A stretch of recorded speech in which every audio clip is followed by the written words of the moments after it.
Welcome to another edition of Bases and Balls with my good friend Jim Rosenhaus, who takes time each week to join us and talk Guardians baseball here on WAKR, our YouTube channel, Facebook page, and WAKR.net. Rosie, let's talk about it. Tuesday, Wednesday nights, our catcher Bo knows. He knows how to park it. He's been having a pretty good week for us. Let's talk about not only the week, but are you seeing some advanced progress with Bo Naylor? Absolutely, Ray. And I had a nice chat with him before the game on Wednesday night, and he just, it's funny. We were talking about the stats that are on the scoreboard sometimes don't reflect what's going on. And um, I asked him, I said, I look down at your numbers when you come to the plate, and they don't seem to indicate the at bats that you're having. And he said, I know. And he goes, and that's okay. He goes, I feel like I'm in a good place. He did some good things in the off season, adjustment wise.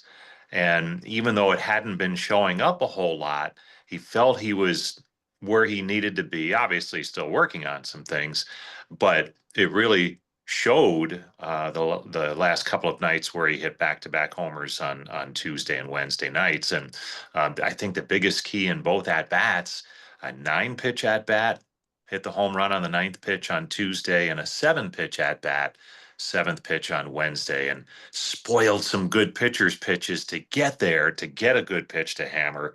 He's strong enough and has shown in the past that he can hit the ball out of the ballpark. And um, look, I think Cleveland has always felt with their catchers, just handle the pitching staff and do good work defensively, but they want to hit. They want to contribute at the plate, and I think they need that from Bo Naylor in this lineup to lengthen it out a little bit.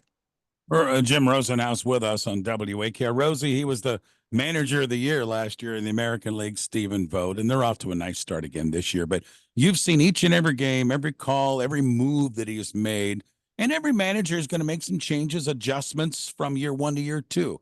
What have you seen so far through spring training and through the first 6 weeks of the regular season where maybe Stephen has also learned a little bit in year two? You know what, Ray?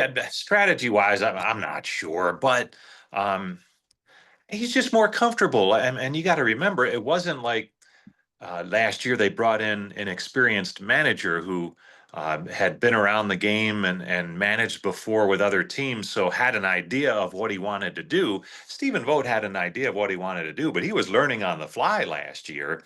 Um, and the organization from the baseball side was learning him too. So there was a lot of learning going on, I guess is what we're getting at.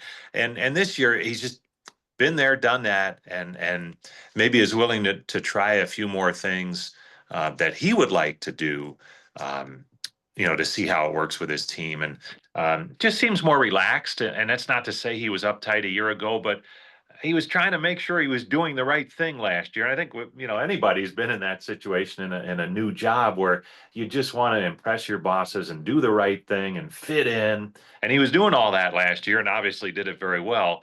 But this year he's much more comfortable because he knows people, and I think I don't want to say he's enjoying it more, but I think that he probably can enjoy it more because of that familiarity.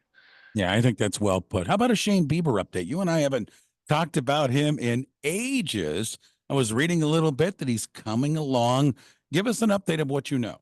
Ray, I bought you the ticket to Arizona to go check up on him, but apparently you haven't used that.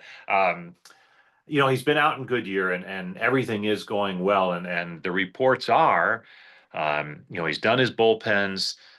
He's not that far away from game activity, and it would probably start in Arizona, kind of inter squad type games, but might not be that far. They were planning on mid-May, mid to late May, getting him in game action. Whether that means a full-fledged rehab assignment, I kind of doubt it, because once you start that rehab assignment, it only lasts for 30 days, and they may want to have him pitch in games a little bit longer than that. But it's coming along well, I guess, is the short answer. And I think he's still on track for that mid-season, maybe late June, early July type time frame where he could contribute here.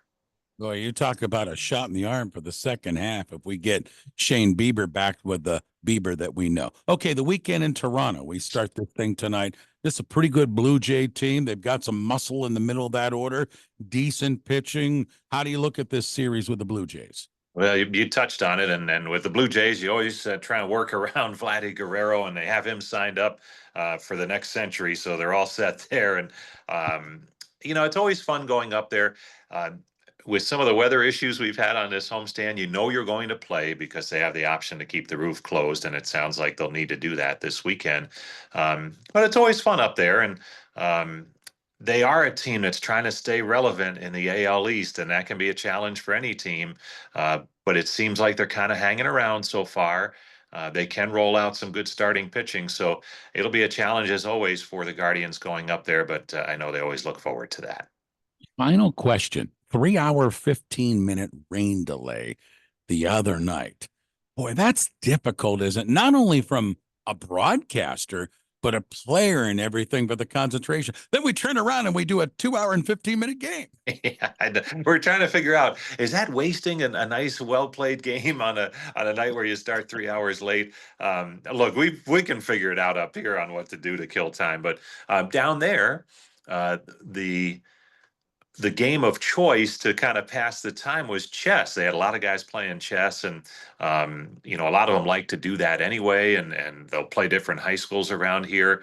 In fact, on Wednesday, Stephen Kwan and Bo Naylor and a couple other guys had kids from two different high schools here at the ballpark, and they were playing chess in the afternoon, kind of a quasi tournament.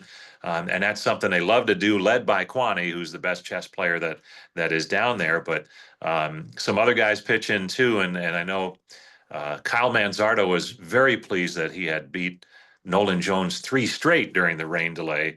And neither one of them is an expert at chess. They're both novice chess players.